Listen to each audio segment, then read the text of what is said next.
क्या बात है। चलिए एगो भोजपुरी गीत जकरा खातिर दुनिया परेशान बा, सभे के ओहे खातिर परेशान बा।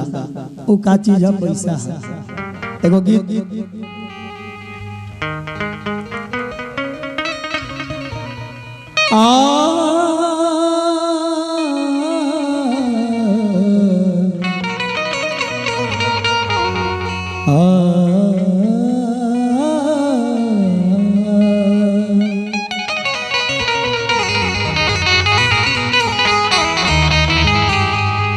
हाय रे पैसा, हाय रे पैसा, हाय रे पैसा, गजब तोर खेला, तोहरे ही खातिर होला सगरो झमेला। हाय रे पैसा, गजब तोर खेला, हाय रे पैसा, गजब तोर खेला, तोहरे ही खातिर होला सगरो झमेला, तोहरे ही खातिर होला सगरो झमेला।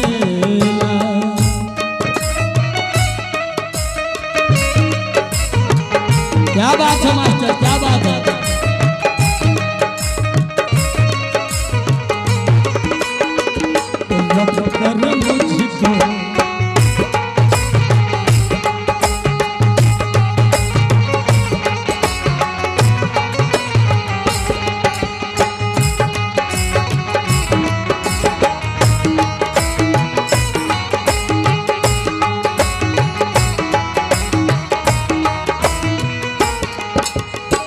और कहा ससे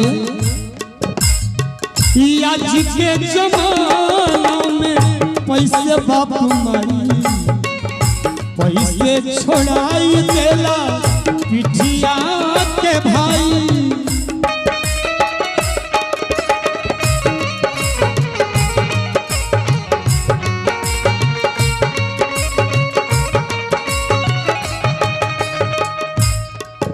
और आज के जमाना में पैसे बाप माई,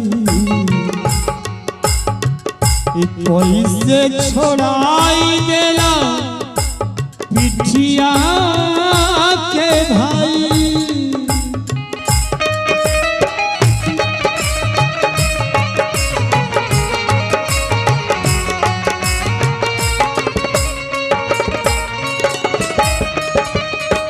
इतना ही ना, अपन पराया हो जब पैसा के बात हो जाए 2000-5000 रुपया खातिर केहू के मर्डर लोग कर देता। अपन पराया हो के जान ले लेला, अपन पराया हो के जान ले लेला, तोहरे ही खातिर होला सगरो झमेला, तोहरे ही खातिर होला सगरो झमेला।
लेकिन अंतिम मंत्रा में कहना का बा,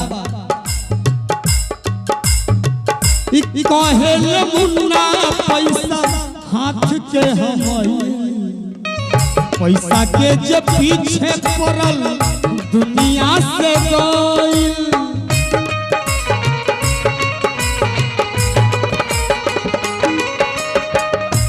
पैसा ऐसी चीज है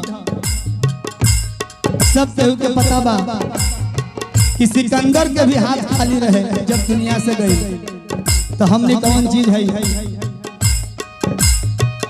कहेले सुरेश पैसा हाथ के हमारी पैसा के जब पीछे पड़ल दुनिया से गई मिथिलेश ने की कइल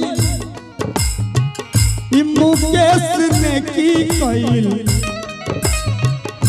मिथिलेश ने की कइल काम वहाँ पे हाय रे पैसा गजब तोर खेला हाय रे पैसा गजब तोर खेला तोहरे ही खातिर होला सगरो झमेला तोहरे ही खातिर होला सगरो झमेला तोहरे ही खातिर होला सगरो झमेला।